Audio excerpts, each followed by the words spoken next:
Bungie's second live stream reveal of the Age of Triumph has gone by, and this one is about the weekly rituals that we will be able to complete come March 28th.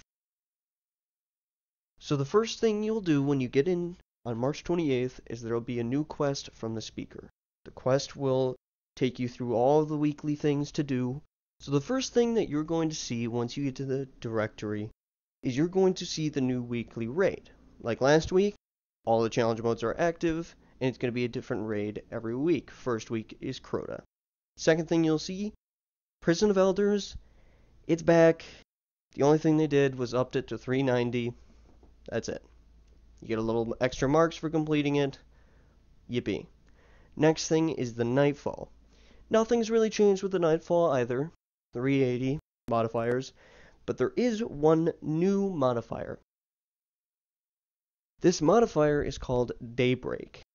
It takes the place of the epic modifiers that make enemies more resilient, shoot you more, be more assholes, that sort of thing. So you know the Mayhem modifier for Mayhem, Clash, Control, Rumble. Well, that's what Daybreak does. Daybreak is going to boost everybody's supers, their abilities, to that modifier. So you're going to go into the Nightfall when Daybreak is active, and you're going to be able to chuck supers, chuck hammers, Nova Bombs, all of that. The next thing you're going to see is once you complete the Nightfall, you're going to get that Blue Flames head back from year 1. So when you were in year 1, if you completed the Nightfall, you got a buff. This buff gave you little blue flames around the head.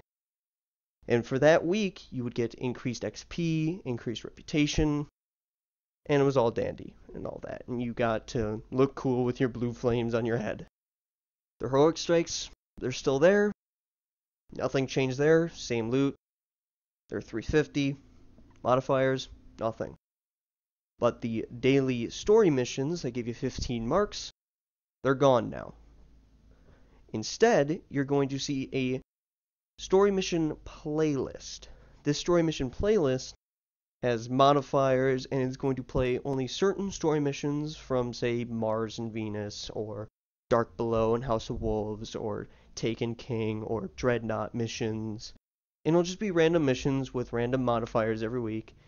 And every time you complete it, for the first 5 times a week, you get 20 marks each time. It's a lot more marks than normal. You get to play it all week. You get a Treasure of the Ages from it. The Daily Crucible is also gone. And instead, there's just the normal weekly Crucible. To make up for that, they've added to Shacks a second weekly bounty. These weekly bounties are only for 6v6 game modes. There's 2 a week. You can do both. More rewards. Yay. And last but not least, you probably saw that there's this thing called the Treasure of the Ages. So Eververse, of course, is getting new stuff. However, all of the old stuff is also being put in these treasures. So these treasures are literally every single thing Eververse has ever had. You can get any of the armor, any of the emotes, any of the ornaments, and there's also new ornaments for No Land Beyond, Necrochasm, Dragon's Breath, Vex Mythoclast, Touch of Malice, Lord of Wolves. The Silver Dust Store has also been kind of reworked a bit. By reworked, I mean they've added 5 pages to it. It's now 5 pages long, and you can buy literally everything that Eververse has ever sold for Silver Dust. So if you have a lot of Silver Dust, you can buy anything specifically that you want, ranging from 5 Silver Dust to 35 Silver Dust for some of the emotes.